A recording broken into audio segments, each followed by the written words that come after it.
E aí, olha, para muita gente, ferramentas como o ChatGPT parecem, sei lá, pura mágica, né?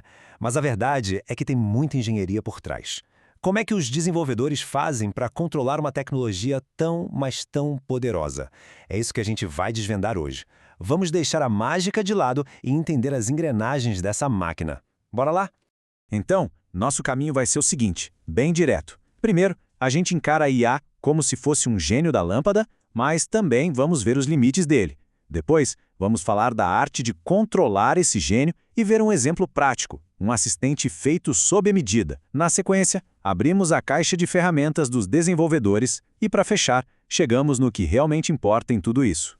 Bom, para começar, não dá para negar, né? O poder dessas ferramentas é uma coisa impressionante.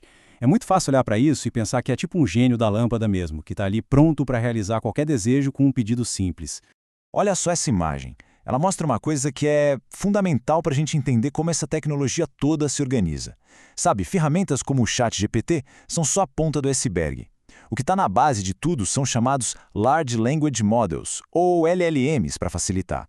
E o que eles fazem no fundo? A tarefa deles é basicamente prever qual vai ser a próxima palavra numa frase. E o mais impressionante é a velocidade com que tudo isso avançou.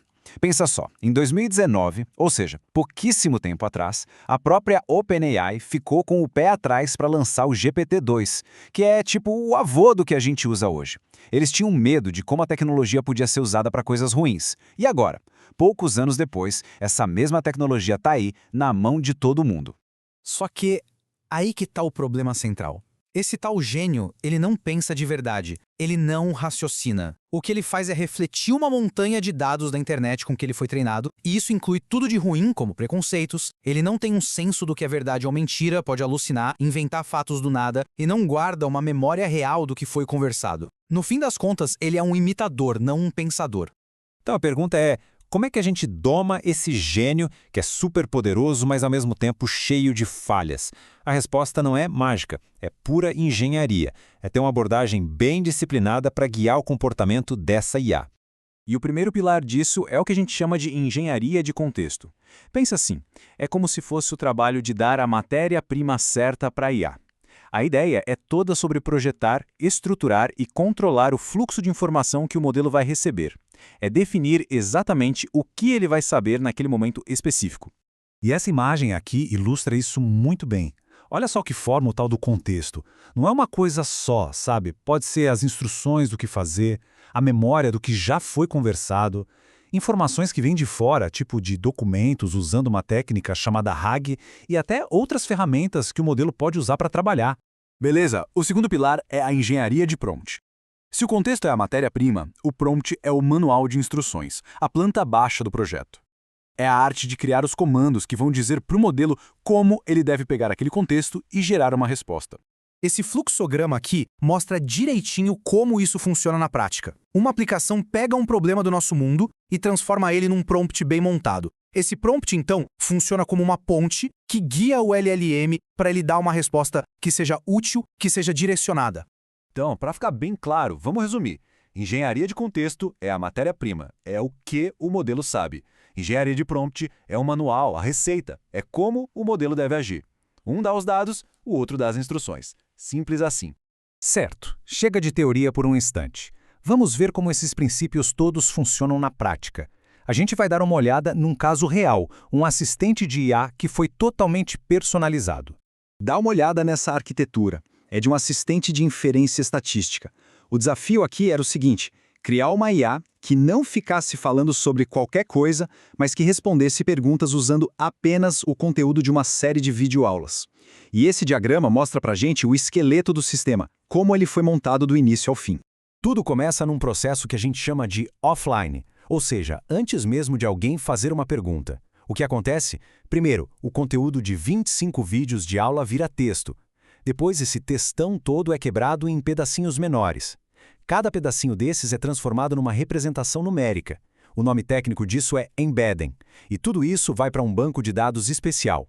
Essa basicamente se torna a base de conhecimento da IA. Aí vem a parte online, que é quando a coisa acontece. Alguém faz uma pergunta. Antes de mais nada, um filtro checa se a pergunta tem a ver com o assunto das aulas. Se tiver, o sistema vai lá naquele banco de dados e busca os trechos de texto que são mais relevantes para responder. E aí vem o pulo do gato. O LLM pega esses trechos, que são o nosso contexto, junto com um prompt bem específico e monta a resposta final. Uma resposta precisa e baseada só no material das aulas. Beleza, a gente viu um exemplo bem específico, mas quais são as ferramentas que os desenvolvedores usam no dia a dia para construir e controlar esses sistemas? Olha, é muito raro um desenvolvedor construir um LLM do zero. O que eles fazem é interagir com os modelos que já existem. Eles fazem isso através de uma coisa chamada API. A analogia aqui do garçom é perfeita para entender. Pensa que a API é o garçom. O desenvolvedor faz um pedido, a API anota, leva lá para a cozinha, que é o LLM, e depois traz a resposta prontinha. E dentro desses pedidos existem uns ajustes finos, os hiperparâmetros. Pensa neles como se fossem os botões de um equalizador, que controlam o comportamento da IA. O mais famoso deles é a temperature. Se você bota a temperatura baixa, a resposta fica mais objetiva, mais factual. Se aumenta, ela fica mais criativa, mais imprevisível. Tem outros também, como o Max Tokens, que limita o tamanho da resposta, ajudando a controlar custos. É um verdadeiro painel de controle para ajustar a personalidade da IA. Bom, a gente está chegando no final da nossa análise.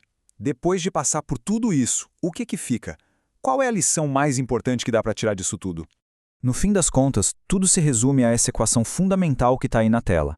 A qualidade da resposta que a IA te dá, ela é uma função direta da qualidade do contexto que foi fornecido e da clareza do prompt que a guiou. Não tem mágica nenhuma aqui, é engenharia pura, é uma relação simples de causa e consequência.